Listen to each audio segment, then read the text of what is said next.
Alright, today we're going to be tackling the nightmare spreadsheet esports case. I have a bit of man flu, but I really wanted to do this one because I have some cool lambdas to show off, so I thought I'd do it anyway. Quick introduction to the case. It's basically a bit of data manipulation, and you have this data table here that has some items that were sold on, specific dates, item, color, and then units sold. But units sold is either denoted in a string of dice, so I'll zoom in here. This would be 6,624 units, or it's in Roman numerals, so we have to convert those into normal units. And the final two questions have this map here with these ghosts and aliens, and the questions are to find the one that's closest to you, or when you first run into one of these if you follow a set pattern of movements. So let's show off some of the lambdas for this, and probably the most complicated lambda I've ever written. The first one, which is not that complicated, is just being able to convert these dice into strings. So I have a lambda for dice, which is like so, just spits out the dice. And then if I put some of these together, so let's take this one, 2, 5, I don't know, 5. Dice in sequence of this, and it's going to give me 255. So all that's doing is splitting this out into individual components and looking them up in this table to return the number and concatenating it back together. So now let's quickly talk about this more complex lambda. So I'm just going to put a random array here. Let's say I take a random cell here. Let's take this one, M11. What this lambda does is called closest on map, and it basically takes in a cell input, a map, and then an extension value. So if my extension value is 1, it's going to only take everything one cell away from our starting cell, which would be this grid here. And what it's going to do is going to tell me everything that's there, so everything that's in those cells, what the address is, and then the row distance and column distance from a starting value, and the total distance if you can move diagonally. So all of these are going to be one cell away. Now what's good about it is if I remove some of these, then it's only going to show me what's relevant. So this makes it really easy for me to find everything around a certain reference. I've kept all this stuff in here, the rows and column distance, because I want to know if a question ever asks, what's the sum of everything 3 cells to the right and 2 cells above, I can easily calculate that from here and filter this table down. This also respects bounds of a map, by the way. So if I take this thing here as our starting cell, which is AB6, so let's do it in another tab, so equals closest on map, AB6 was it? And then our map is this thing, and I want an extension of, let's say, I don't know, 8, which is quite a lot.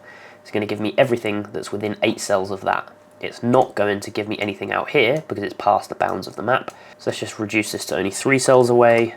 So what that's going to give me is 1, 2, 3, 1, 2, 3, everything basically in this range here. So I should have 3 trees, a shark, and a couple of bears. So there's my 3 trees, a shark, and the bear. So yeah, those lambdas basically make this a 5-minute case. So let's get straight into it now. The first questions, I just do these ones manually. 9 minus 6 is 3, 0 plus 0, 32, 5, 3, 9, 3, 9 plus 7, 16, 4, 7.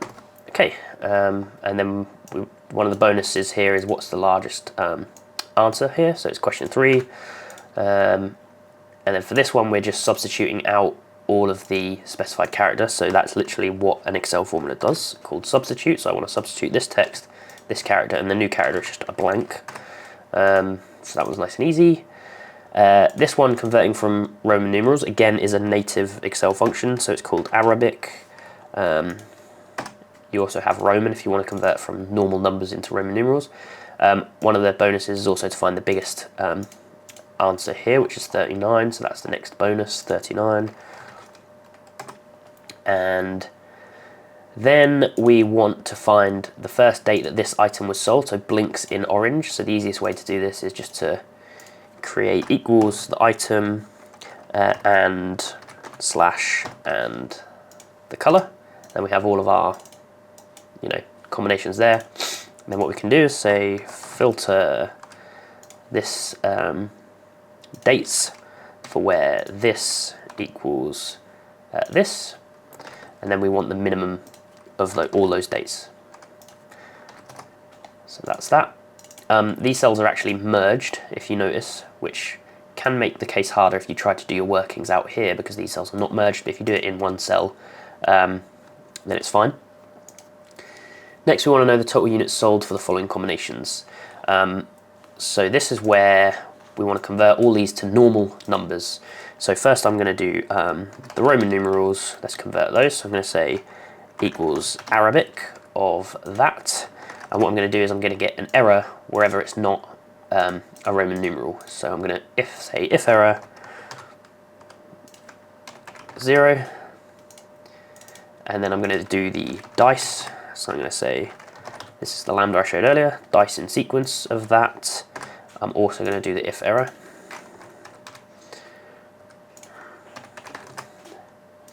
And then you'll see all my dice numbers come out, but nothing else does. And then for the normal numbers, some of them are formatted as text and some are formatted as numbers. So I'm just going to say number value of that.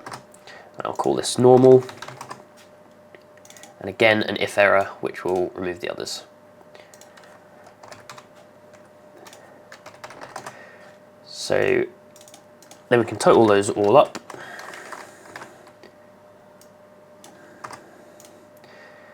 And I have everything separated nicely so I can, separate them. So the next bonus question is actually, what's the total value of all the Roman numerals? So it's going to be the sum of my Roman numerals column.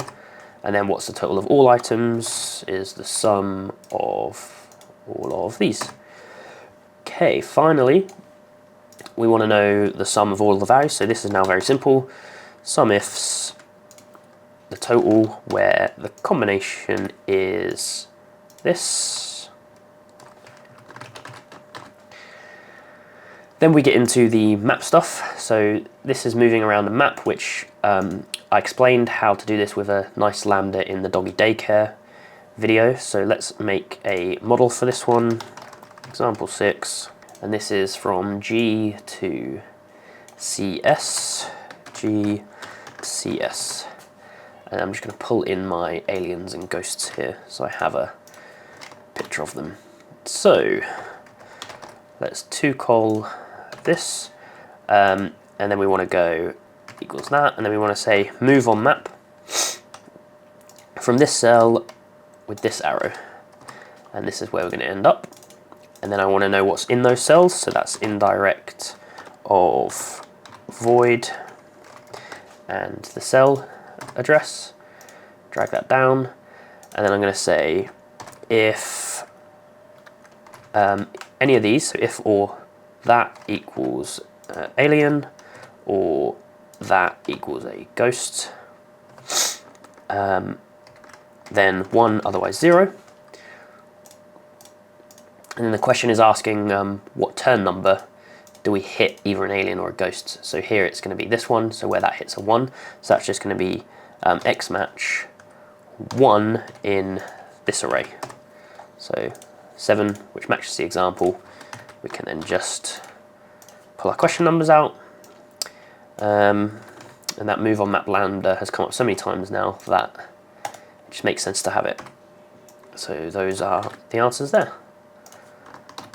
Okay, then the final question. This is where that closest on map thing really helps.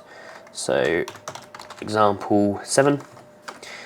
Let's x look up that in here and return the starting cell.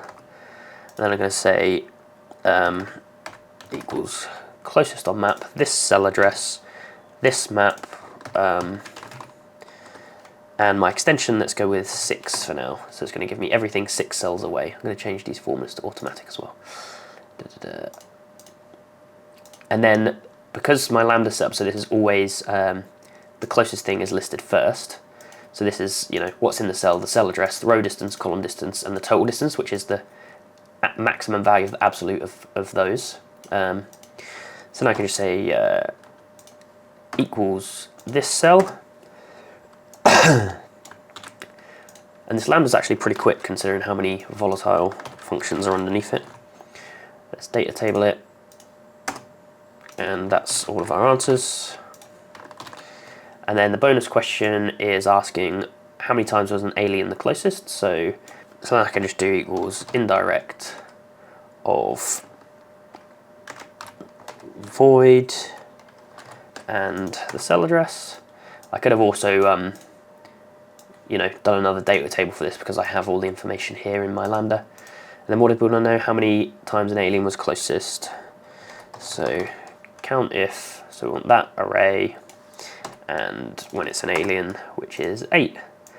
And that's the case done. So that Lambda makes it really easy. It's a complicated Lambda. Essentially what it's doing is it's indexing from a given cell address back however many rows are specified and columns are specified, so in this case 6, but then giving a minimum and a maximum for where the bounds of the map may impact that.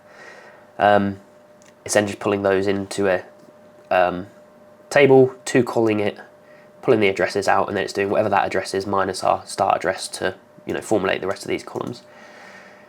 So if you didn't have that Lambda, I will show you how to do this anyway.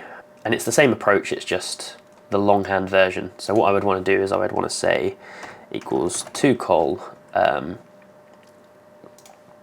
everything in here. And then what you want to do is spit out the address for each of them. So what I can do is find the row, so equals the row number of, if I did the row of all of this, it's not gonna work on an array. So to make that work on an array, I could use the map function.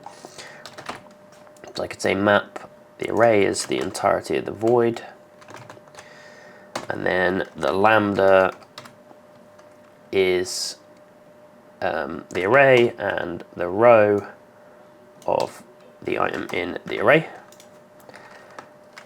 That's one way to do it, and then I'm going to want to call that as well. And then it's going to give me all of the row numbers for every item that corresponds there. You do the same for the column. Let's do that here and change this to column. This way is actually quite intensive on Excel with this file, whereas my Lambda is not that intensive. Yep, there we go. So what I'd want to do here is go address of this row, this column, absolute references. Then you'd want to say filter this whole thing where this is not blank. Then we have a list of everything. Let's take our example here, and then we would do equals row of that,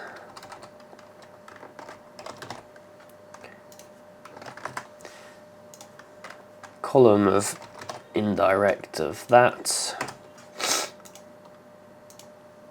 and then what we can do is say we want the row minus the row of this.